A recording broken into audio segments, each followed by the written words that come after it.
तो आज की इस वीडियो में हम एक छोटा सा ओवरव्यू देखेंगे हमारे इम्यून सिस्टम का कि बेसिकली अगर कोई एंटीजन किसी भी बॉडी में आता है तो हमारे जो इम्यून सेल्स होते हैं वो कैसे एक्टिवेट होते हैं और कैसे पूरा प्रोसेस होता है। ठीक है, तो स्टार्ट करते हैं।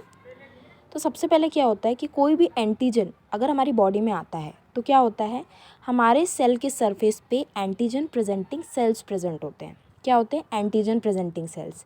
ये जो सेल्स होते हैं ये एंटीजन को प्रेजेंट करते हैं, मतलब इनका दो काम होता है। पहले ये एंटीजन को पहचानते हैं और पहचान करके फेगोसाइटोसिस करते हैं।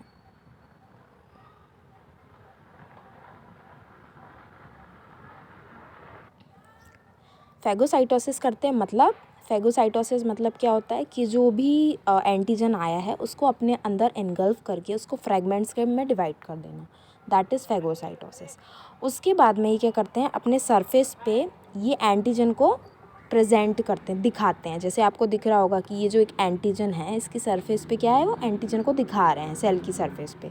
एंटीजन और जो हमारे टीएच सेल्स होते हैं, जैसे ही एंटीजन टीएच सेल से बाइंड करता है वो एक्टिवेट हो जाता है।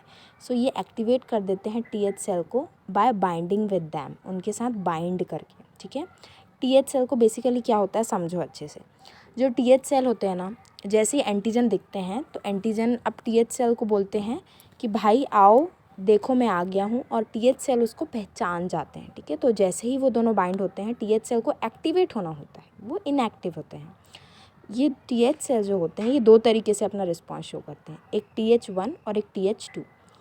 TH1 जो होता है वो कहलाता है सेल मीडिएटेड इम्यून रिस्पॉन्स, और TH2 जो होता है वो कहलाता है ह्यूमरल इम्यून रिस्पॉन्स। ठीक है, TH2 जो होता है वो जनरली ब्लड में होता है। हमने देखा है कि जो ह्यूमरल इम्यून रिस्पॉन्स होता है उसमें प्लाज्मा और मेमोरी, हमें पता है ब्लड में प्लाज्मा और मेमोरी दो टाइप के सेल्स होते हैं। प्लाज्मा जो होते हैं वो प्राइमरी रिस्पॉन्स प्रोड्यूस करते हैं और मेमोरी जो होती है वो सेकेंडरी रिस्पॉन्स प्रोड्यूस करती है।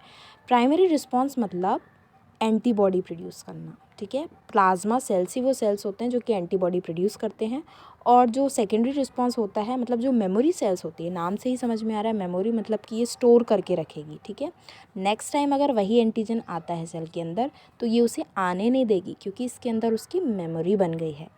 फिर उसके बाद में क्या होता है, जैसे ही क्या बोलते हैं वो एंटीबॉडी उसको मिल जाती है तो एंटीबॉडी क्या करती है, एंटीजन को न्यूट्रलाइज कर देती है। और वहीं अगर हम सेल मीडिएटेड इम्यून रिस्पॉन्स में देखें तो इसमें क्या होता है, इसमें TC सेल प्रोड्यूस होते हैं। TC सेल जो होते हैं वो क्या करते हैं, टी साइटोटॉक्सिन होते हैं जो किल कर देते हैं। ठीक है, तो हमारा जो मेन इसमें था ना वो हम ह्यूमरल इम्यून रिस्पॉन्स पढ़ने वाले थे। Thank you.